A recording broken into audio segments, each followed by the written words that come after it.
La région de Kaolack s'étend sur 5357 km², soit environ 3% du territoire national. La position géographique de la région de Kaolack lui confère une place stratégique dans les échanges entre les différentes régions du Sénégal d'une part et d'autre part avec les pays limitrophes. Ceci est dû au fait qu'elle constitue un passage obligatoire pour aller vers les régions du sud et sud-ouest, mais également vers les pays limitrophes tels que la Gambie, le Mali et les deux Guinées. En plus de sa position géographique désenclavée, il faut relever que le système de transport qui facilite les déplacements dans la région est essentiellement routier avec un trafic quotidien de 250 à 300 camions et aussi fluvio-maritimes. 11 gares routières permettent de faciliter le trafic. Il est question de la gare Liberté, du garage Nioro, de la gare routière urbaine pour la commune de Kaolack, des gares Gandiaye et Ndofane pour le département, des gares Nioro, Keur Ayib, Médina Sabakh et Keur Madiabel pour le département de Nioro, et enfin de la gare Guinguinéo pour le département du même nom. Le transport fluvio-maritime joue une partition importante avec le port dans le commerce de divers produits tels que le sel, l'huile, les tourteaux, etc.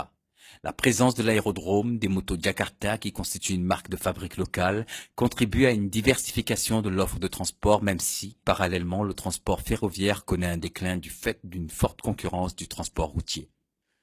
La région compte une dizaine de forêts classées et de forêts communautaires. L'attention accordée par les autorités régionales à l'environnement confère à cette zone une attractivité naturelle et touristique. Non totalement fermée, l'exploitation forestière est contrôlée et organisée avec l'aménagement des forêts. En 2012, la population de la région de Kaolack est estimée à 840 640 habitants. Les femmes sont majoritaires avec 51,2%. L'essentiel de la population de la région habite en zone rurale avec 68,3% contre 23,5% en milieu urbain.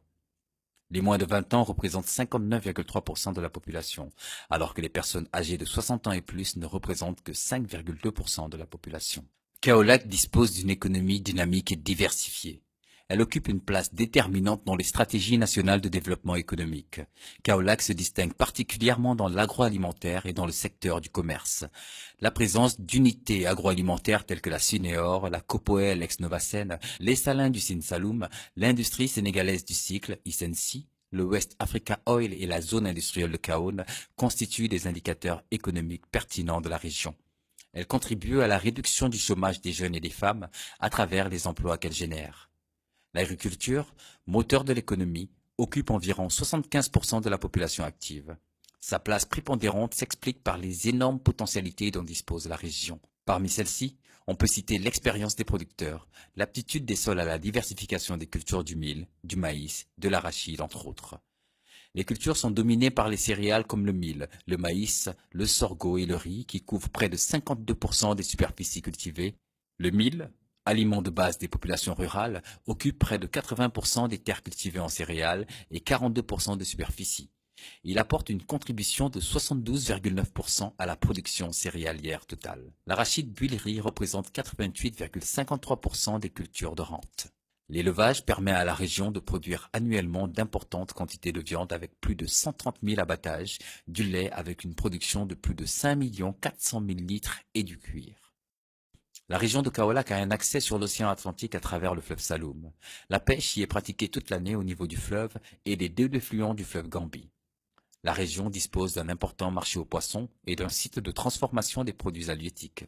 La région de Kaolack compte 4 districts sanitaires, Nioro, Guinguinéo et les districts de Kaolack et Ndofane dans le département de Kaolack.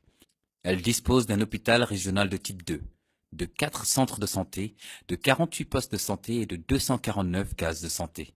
Près d'une dizaine de services paramédicaux complètent le tableau de l'offre médicale de la région. Elle abrite un service régional de l'action sociale, un laboratoire régional, un centre régional de formation en santé, une pharmacie régionale d'approvisionnement, une brigade régionale d'hygiène, un centre de référence régional, un centre médico-social des fonctionnaires et un centre de réinsertion des malades mentaux. La région compte 25 mutuelles de santé, dont 14 dans le département de Nioro et 5 dans le département de Guinguinéo.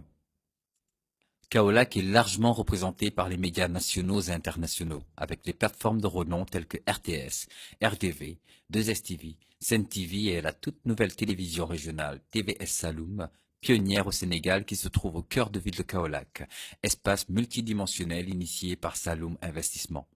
Le cœur de ville est un projet phare d'investissement socio-économique qui va donner à la capitale du Saloum sa vocation de ville carrefour, d'échanges économiques aussi bien à l'échelle nationale qu'au niveau international.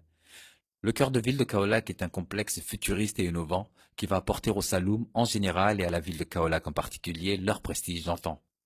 Il s'étend sur une superficie de plusieurs dizaines d'hectares. Un maillage territorial optimal dans l'implantation des écoles et lycées.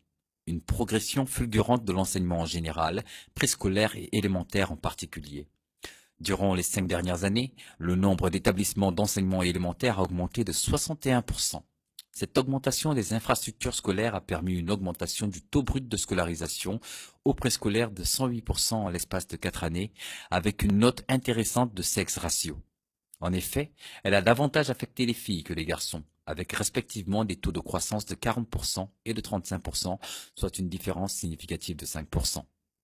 En outre, le taux d'achèvement global a également connu une nette amélioration et dépasse la barre des 75%. La région enregistre aussi un essor des établissements d'enseignement technique et professionnel avec l'installation d'établissements, instituts et écoles privées tels que l'ISM, l'ISEC, l'ISIG, etc. Cet essor vient en complément de l'offre de formation publique proposée par le Centre régional d'enseignement technique féminin, CRETEF, et le Centre d'enseignement technique féminin, CETEF, et qui constitue un véritable challenge pour les intervenants dans le développement. Fidèle à sa démarche, la Chambre de commerce, d'industrie et d'agriculture de Kaolack contribue beaucoup à la formation des jeunes avec son institut de formation Idriss Gueye. Ce centre allie à la fois la formation continue initiale avec à la clé la formation de 308 femmes de Kaolack et de Guinguinéo. La Chambre de commerce, d'industrie et d'agriculture de Kaolack est devenue un temple du savoir incontournable pour tous les jeunes soucieux d'un avenir meilleur. Enfin, pour compléter le tableau et ainsi redorer le blason du système éducatif de Kaolack, l'université du Sine Saloum fait partie des projets prioritaires et l'ouverture imminente de ses portes est prévue pour fin 2015. Parler de la culture du Saloum, c'est vendre la destination du Sénégal. En effet, la capitale du Saloum, Kaolack, demeure un point de convergence de plusieurs cultures, Wolof, Serir, Pulaar, Mandingue, Maure et Diola, qui traduit le métissage culturel sénégalais. Cette culture Saloum s'identifie à travers ses sites historiques comme le Gouindjouli, lieu d'intronisation du bourg Saloum, mais aussi cimetière mythique de Griot, cette classe qui accompagne les cours des rois. La plaine de Pathé Badiane où s'est déroulée cette grande bataille entre Mabou Diakhou et Pinel-Laprade. Les vestiges du Tata de Maba à Nioro. Les sites mégalithiques de Sine-Guyenne, les îles du Saloum avec le décor pittoresque de sa mangrove. L'autre identité du Saloum reste le Ngoyane, cette chanson douce mais endiablante ponctuée de notes de halam, de tam-tam ou de sons aigrelets des calebasses de ces belles dames qui allient le geste à la parole. À côté du Ngoyane se développe le folklore séréer, à l'image de Omar Thiam, de Babungom, de Feu Yandeko de Seine, de Simon Sen et de tant d'autres. Quant au théâtre, Kaolack se distingue à travers les artistes de Arcos, de Hati, de Acte 3, de Dakbi, de la troupe hindoue Kumar Sanu et le Tahuran qui renaît de ses cendres. L'artisanat kaolackois fait des jaloux de par son village artisanal, mais surtout de l'assistance de la Chambre des métiers. Le nombre d'artisans répertoriés se trouve en 2007 à plus de 3600 artisans et entreprises. La Chambre des métiers regroupe également les producteurs artisanaux de sel, les professionnels du bois, l'Association des professionnels de la couture, les femmes teinturières, l'Union des coopératives du bâtiment, le secteur de l'automobile et les machines agricoles, l'Association des bijoutiers, la coopérative régionale des transformateurs de l'agroalimentaire, etc.